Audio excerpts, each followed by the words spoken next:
লজ্জা হয়, আমরা ধিক্কার জানাই। 2000 শহীদের রক্তের উপর দিয়ে যে ইন্টারিম সরকারকে আমরা ক্ষমতায় বসিয়েছি, 7 দিন অতিবাহিত হলেও তারা এই খুনিকে গ্রেপ্তার করতে পারে নাই। আমরা আরো জানতে পেরেছি হত্যার দিন রাতে নাকি খুনি ঢাকা শহরে অবস্থান করে।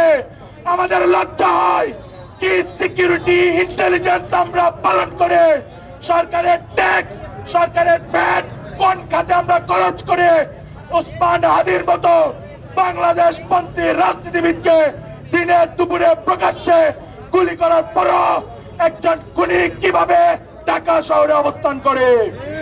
আমরা এই অথর্ব স্বরাষ্ট্র উপদেষ্টা এবং আইন উপদেষ্টার অবিলম্বে পদত্যাগ দাবি করছে। এবাদি হত্যার বিচার যদি দ্রুত সময়ের মধ্যে সম্পন্ন না করা হয়, এই বাংলায় আবার জুলাই জেগে উঠবে, এই বাংলায় আবার 24 জেগে উঠবে। ছাত্র জনতাকে সাথে নিয়ে এই হাদি হত্যার বিচার নিশ্চিত করা হবে ইনশাল্লাহ। যখন আওয়ামী লীগের ব্যান করার জন্য আন্দোলন চলতেছিল শাহবাগে, এর মধ্যে একদিন তার সাথে আমার দেখা হলো। সে শুধু একটা কথা বলছে যে ভাই দেখেন, আমাদের দেশের বয়স 54 বছর আর আমার বাচ্চার বয়স মাত্র 8 মাস। আমি 54 বছরের বাংলাদেশকে বাঁচাতে আমি আমার 8 মাসের সন্তানকে এতিম করে দিব। তারপরও এই 54 বছরের বাংলাদেশকে আমি কোনো আগ্রাসন বিরোধীদের আগ্রাসনের হাতে আর আধিপত্যবাদের হাতে ছেড়ে দিতে পারি না।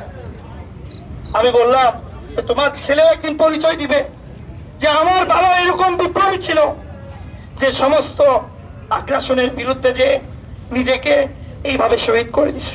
বগুড়ার এই মাটি, এই সরজমিন পুরো বাংলাদেশের নতুন করে গণতান্ত্রিক অগ্রযাত্রা তৈরি করার জায়গা।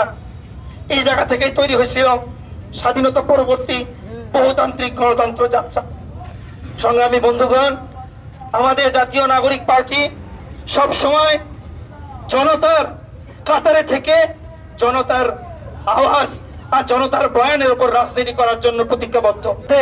গণতান্ত্রিক অগ্রযাত্রার পূর্ণভূমি বগুড়া থেকে আমরা সারা বিশ্ববাসীকে দেখাই দিতে চাই যে বগুড়া ওসমান হাদিকে কিয়ামত পর্যন্ত স্মরণ করবে।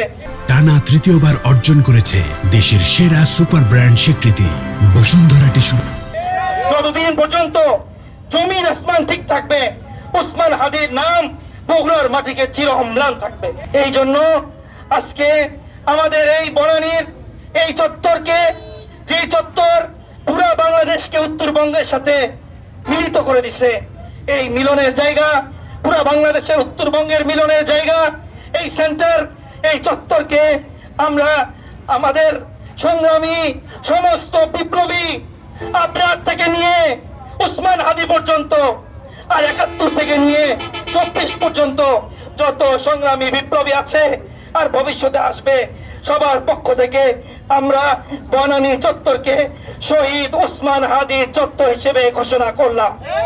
এসপি মহোদয় সহ যারা দায়িত্বপ্রাপ্ত ব্যক্তিগণ আছেন তারা এবং পৌরসভার সম্মানিত প্রশাসক আছেন, ওনারা অতি দ্রুত প্রজ্ঞাপন জারি করে বনানী চত্বরকে শহীদ ওসমান হাদি চত্বর হিসেবে সরকারিভাবে অনুমোদন দিবে। হাদিকে যখন মারা হয়েছে তখন যদি 10 মিনিটের ভেতরে সেখানে অ্যাম্বুলেন্স হাজির হতো, যেটা পৃথিবীর সমস্ত উন্নত দেশে আছে, তাহলে আজকে হাদি আমাদের মাঝে বেঁচে থাকতো।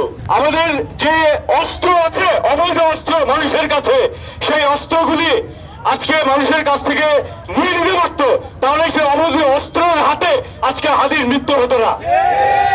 সেই সাথে সাথে সেই হাদি থেকে শুরু করে আমাদের যে আবু সাইদ মুগ্ধ যারা প্রাণ দিয়েছে, যে 20,000 লোক প্রাণ দিয়েছে আমাদের এই গণ অভ্যুত্থানে, যে 20,000 মানুষ উত্তোলন করেছে, এই সকল মানুষের যে মৃত্যুর জন্য যে পোস্টমর্টেম, সেখানে কোনো ঘুষ চলবে না, যাতে করে স্বচ্ছতা এবং জবাবদিহিতা এবং যারা এদেরকে মেরেছে তাদের প্রত্যেকের শাস্তি এবং ফাঁসি নিশ্চিত করা হয়।